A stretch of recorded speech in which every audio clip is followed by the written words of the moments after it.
Salam rahayu-rahayu buat saudaraku sekalian yang ada di mana saja. Saudaraku, kali ini saya akan memberikan edukasi tentang bagian dari mengaktifkan kodam benda bertuah, saudaraku. Karena kan banyak saudara-saudara kita itu yang mendapatkan benda bertuah dari alam. Termasuk pengembunan benda bertuah ya saudaraku, itu dulu pernah juga saya buatkan edukasinya. Benda bertuah itu diembunkan itu karena biar supaya power dari batunya itu lebih bagus, saudaraku. Itu ya masuknya bagian dari pengaktifan kodam itu. Namun kalau pengaktifan kodam itu sendiri kan menggunakan ilmu, saudaraku. Dan itu kalau kepengen bisa ya harus belajar, saudaraku. Tanpa belajar itu tidak bisa. Karena untuk mengaktifkan kodam itu tadi ada ilmunya. Seperti itu, saudaraku. Kalau kepengen bisa ya harus belajar ilmunya. Dan ada sebagian orang juga itu yang bertanya, itu dulu saya pernah dikasih amalan-amalan, Gus. Gak bisa, saudaraku, kalau cuma pakai amalan. Amalan itu tidak bisa.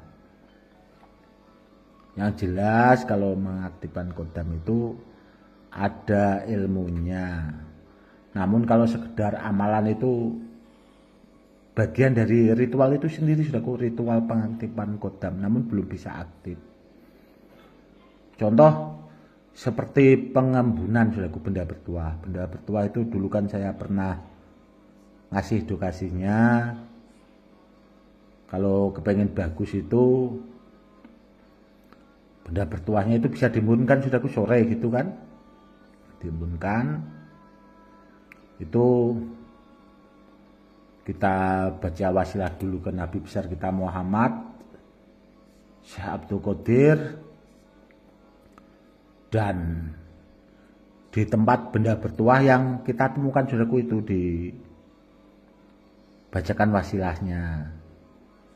Setelah itu kan baru diembunkan satu malam, saudaraku, ya. Paginya bisa diambil. Itu sebenarnya bagian dari ritual pengaktifan, saudaraku. Itu belum bisa disebut pengaktifan benda bertuah. Ya nggak ada bedanya kalau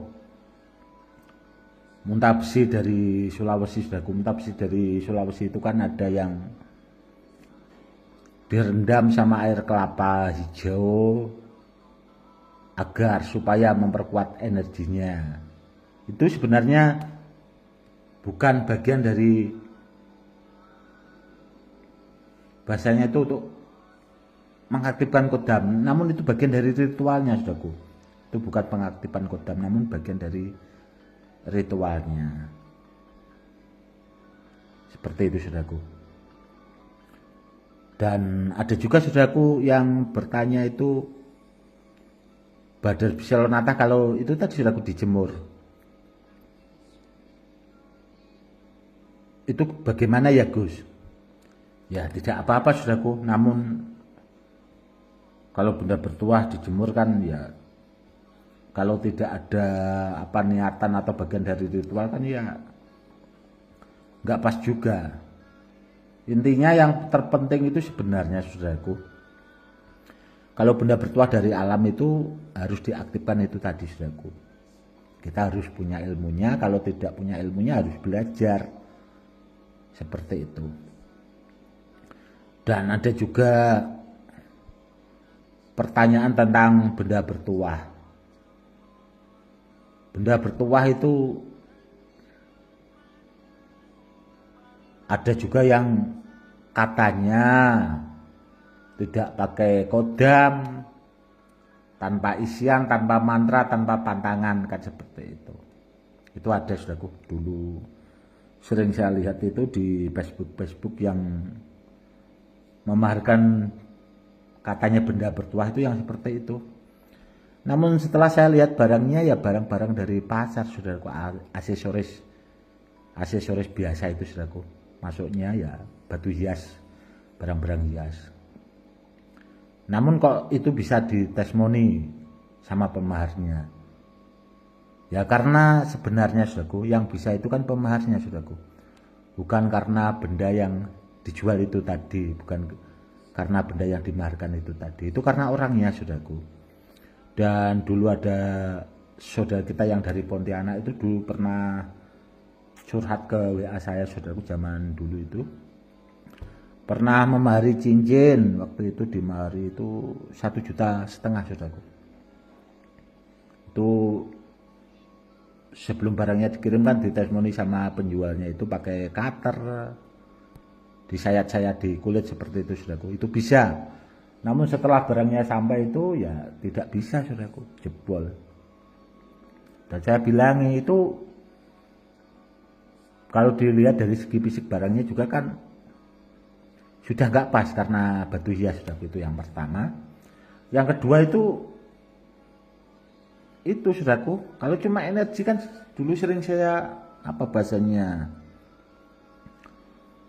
sering saya bilang di video-video saya, kalau mengandalkan cuma energi ngapain kok pakai benda bertuah, wong rokok itu aja ada energinya, kan seperti itu.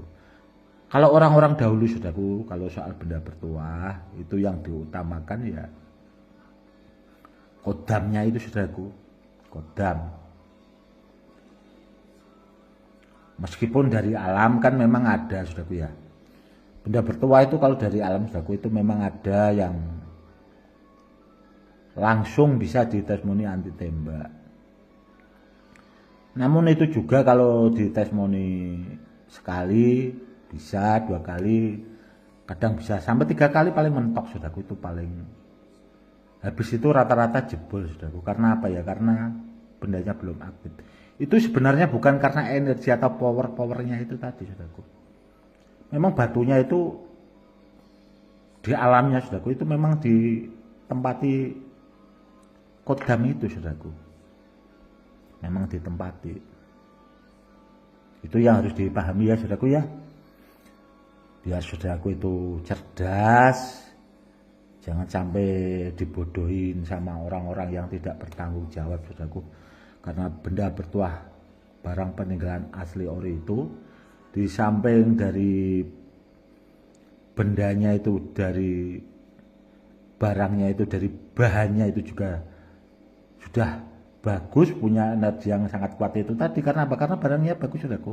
Itu dari fisik itu sudah bagus, dan memang itu ada kodamnya, berkodam. Dan memang sebagian orang-orang dulu itu kan ahli tirakat ya saudaraku ya, dikombinasi dengan ilmu-ilmu kanuragan, ilmu-ilmu kasepuan, dan akhirnya menjadi benda bertuah yang memang sangat-sangat istimewa dan sangat bagus sekali. Dan ya bisa sampai kita jumpai sampai sekarang saudaraku, karena barang-barang orang dahulu itu kan sudah bahasanya ratusan tahun itu sampai sekarang kan masih bagus saudaraku, kalau barangnya benar. Namun kalau benda bertuah yang itu tadi katanya tanpa kodam, tanpa isian, ya tidak ada apa-apanya saudaraku. Itu kan maksudnya barang kosong saudaraku yang dijual itu maksudnya barang kosong saudaraku, seperti itu. Intinya saudaraku ya, kalau saya membuatkan edukasi disimak baik-baik saudaraku, minimal bisa dipakai buat menambah wawasan pengetahuan saudaraku, seperti itu. Karena apa ya? Karena sebenarnya saya bikin channel YouTube itu kan ya untuk menambah wawasan buat saudara-saudaraku sekalian.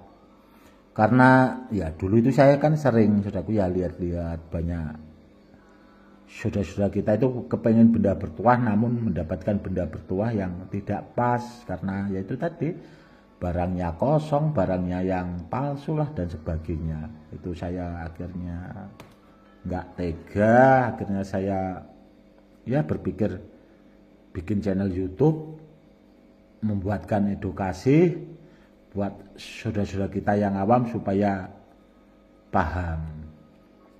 Contoh saudaraku, ini kan ada 2 muntabsi. Ini yang satu warnanya hitam saudaraku, yang ini agak hitam kecoklat-coklatan. Ada juga itu yang coklat banget saudaraku. Coklat seperti bata itu ada warnanya. Dan kebanyakan orang saudaraku ya, barang peninggalan zaman dahulu itu yang bagus itu warnanya kan hitam legam gitu. Karena apa ya? Karena saking lamanya saudaraku sebenarnya itu dirawat, bahasanya batu itu tua. Dan muntabsi dari Sulawesi juga seperti itu saudaraku, yang hitam legam itu. Apalagi ya besarnya ada sampai sejempol tangan, ya maharnya itu biasanya mahal saudaraku, di atas 5 jutaan. Dan ada juga muntabsi dari Sulawesi yang maharnya itu murah, itu ada juga lah. Kan tergantung itu kualitas barangnya juga saudaraku. Nggak beda sama muntabsi di daerah Pati juga saudaraku. Itu juga banyak kan yang dimaharkan dengan sangat murah itu. Ya karena pertama barangnya belum aktif saudaraku. Nggak mungkin barangnya aktif itu dijual murah, nggak mungkin saudaraku. Karena yang jual itu lebih paham saudaraku. Seperti itu. Dan kalau di Jawa saudaraku ya, muntabsi dari Jawa itu rata-rata yang sering dijumpai ya nempel magnet seperti itu. Namun sebenarnya sih banyak yang tidak nempel magnet. Namun kalau beredaran bahasanya itu dijual belikan itu ya yang nempel magnet.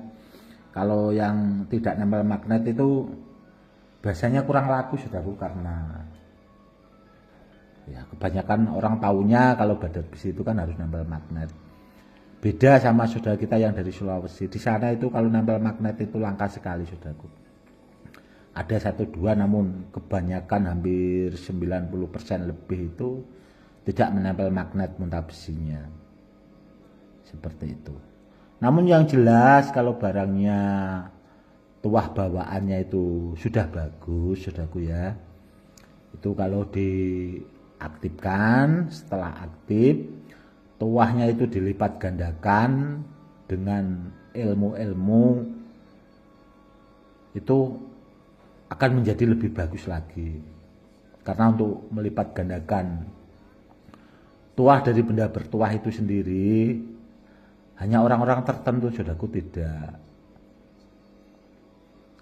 asal orang yang mampu. Karena kalau tidak paham betul ya tidak bisa saudaraku caranya bagaimana, kan itu ada cara-cara tertentu. Seperti itu. Semoga saudaraku lebih paham, kan lebih bahasanya bisa untuk menambah wawasan. Seperti itu saudaraku. Intinya benda bertuah itu yang diutamakan aktif dulu saudaraku. Setelah itu bisa dilipat gandakan tuahnya. Namun kalau benda bertuah belum aktif, yang mengandalkan katanya power energy itu tadi, yang jelas bisa-bisa barangnya itu kalau tidak kosong palsu saudaraku. Karena itu tadi kebanyakan yang bilang seperti itu, yang dijualkan aksesoris batu-batu hias yang tidak, bahasanya ada tuahnya, yang ya cuma buat hiasan, tidak bermanfaat sebenarnya sih. Semoga saudaraku paham. Cukup sekian dulu ya saudaraku ya, karena untuk saat-saat ini saya sibuk sekali juga saudaraku, karena kemarin juga sudah saya itu sahabat sekaligus yang saya anggap seperti saudara itu kemarin itu ya suruh mengisikan dan melipat gandakan benda bertuahnya lagi, saudaraku. Itu mungkin bulan puasa baru selesai, saudaraku, karena 1 bulan lebih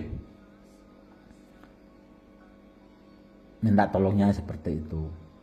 Ya jelas kalau benda bertuah dilipat gandakan, saudaraku, itu meskipun dipakai buat menyeberang lautan, mau ke luar negeri, di mana saja, selama masih di bumi, saudaraku, insya Allah hasilnya paten, dan itu sudah terbukti.